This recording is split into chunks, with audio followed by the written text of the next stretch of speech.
کہ this is not your mandate Kakar صاحب. کہاں ہے مولانا فضل الرحمان صاحب؟ کیوں نہیں بول رہے آپ؟ قائد اعظم رحمت اللہ علیہ کے نظریات پر حملہ بھی ریاست سے بغاوت کے زمرے میں آنا چاہیے. اور قائد اعظم کو جا کے آپ تہمتیں لگا رہے ہیں کی پالیسی کا. سر میں آپ کو کیٹیگوریکلی کہتا ہوں اس کے بعد میں گرفتار بھی کیوں نہ ہو جاؤں.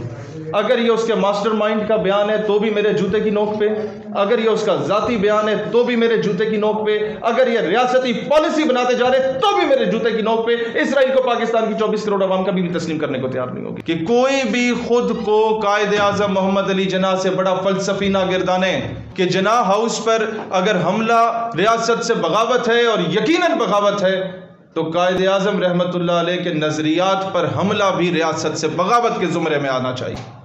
آپ کا مینڈیٹ ہے الیکشنز کروائیں اور تشریف لے کے یہاں سے جائیں. گھٹیا سی نیسٹی اسمائل چہرے پہ لا کے ٹائی لگا کے آپ یہ بول رہے ہیں کہ جناب وہ ایک سیاستدان تھے تو وہ تو بھائی جان آپ ایک پرچی پہ بنے ہوئے وزیر اعظم ہیں.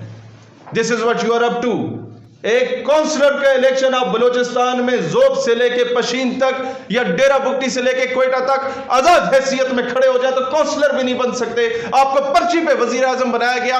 5 اسٹار ہوٹلز میں آپ بڑے بڑے صاحبان کو ٹائیاں لگا کے وہ جو پریزنٹیشن منہ ڈنگا کر کے انگریزی میں دیا کرتے تھے اس بیس پہ آپ وزیر اعظم بنے اور قائد اعظم کو جا کے آپ تہمتیں لگا رہے ہیں.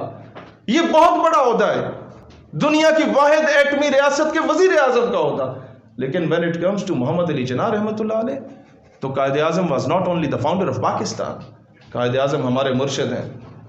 قائد اعظم کی وجہ سے آج ہم ایک آزاد فضا میں سانس لے رہے ہیں جس پہ تم لوگ قابض ہو. قائد اعظم کی وجہ سے آج ہم عید منانے کے قابل ہیں. آج جہاں چاہیں گائے کو ذبح کر دیں، نہیں تو لوگوں کے گردن اور بچے ذبح کیے جاتے ہیں ہندوستان میں. اور اگر تمہیں قائد اعظم کا حیا نہیں ہے تو پھر جاؤ کسی بنیے کی گاڑی کے ٹائر صاف کرو ہندوستان میں جا. دکھ کی بات یہ ہے کہ آج 1 مہینہ کمپلیٹ ہو چکا ہے. انیلا علی نے 1 مہینہ پہلے امریکہ میں کھڑے ہو کے کہا کہ میں پاکستان کو ریپریزنٹ کرتے ہوئے کہہ رہی ہوں کہ میں یہودی بھائیوں کے ساتھ کھڑی ہوں، اسرائیل کے ساتھ کھڑی ہوں اور حماس کو دہشت گرد کا.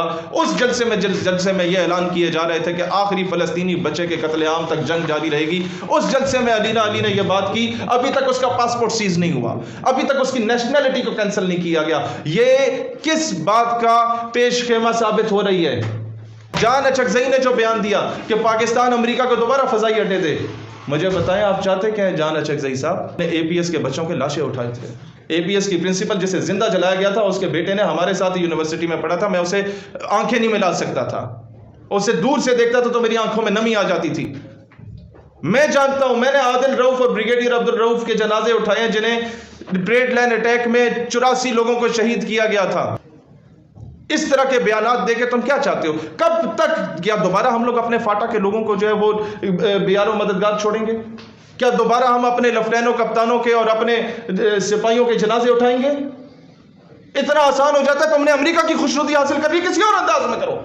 یہ پاکستان کی سالمیت اور پاکستان کی خود مختاری پہ حملہ ہے جو بات آج جان اچکزئی کر رہا ہے. اور اس کے بعد مجال ہے کہ کوئی اس پہ بولے، مجال ہے کہ کوئی اسے شٹ اپ کال دے. کہاں ہے مولانا فضل الرحمان صاحب؟ کیوں نہیں بول رہے آپ کہ مرشد میں لڑ نہیں سکا پر چیختا رہا، خاموش رہ کے ظلم کا حامی نہیں رہا. بلکہ نہیں، ہم نے غلام پیدا کرنے ہیں کہ یہاں آپ کا وزیر اعظم پینٹ کوٹ اور ٹائی لگا کے کھڑا ہوا ہے اور اس کا جو دروازہ کھول رہا ہے اور جو اس کو کھانے پیش کر رہا ہے اس نے جناب علی جناح کیپ پہنی ہوئی ہے. کیا ہم اپنی ثقافت کی ڈائریکٹلی یا انڈائریکٹلی توہین نہیں کر رہے؟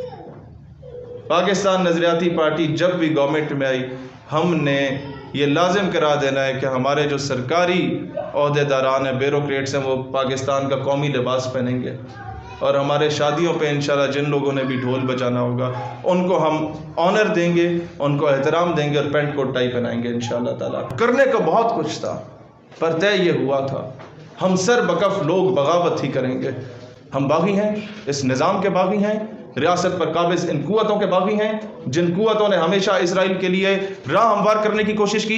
اس وقت جب میرے فلسطین کے بچے شہید ہو رہے تھے کاکڑ صاحب، یہ بچے تمہارے اور میرے بچوں سے 1-2 سال بڑے یا چھوٹے، جو حال ان کا ہو رہا ہے، ان کے ہاسپٹلز پہ اٹیک ہو رہا ہے. تم مذاق بنا رہے ہو اسماعیل ہانیہ کے بیانات کا کہ پاکستان کو سٹینڈ لینا چاہیے. تم کہتے ہو کہ جناب ایک بندے کے بیان پہ ہم لوگ پوری ریاست کو رسک پہ نہیں رکھ سکتے. بھائی یہ اسلامی جمہوریہ پاکستان ہے، یہ کسی نظریے پہ بنی تھی.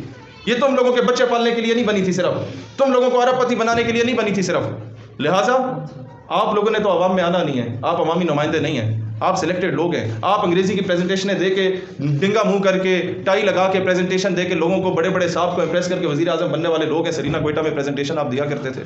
اب عوام کے حقیقی نمائندے عوام میں آنے چاہیے جو بعد میں عوام کو فیس بھی کر سکے. آپ جناب Ali, there is no two state solution, there is only state that is Palestine, اور اس پر کوئی کمپرومائز نہیں ہوگا.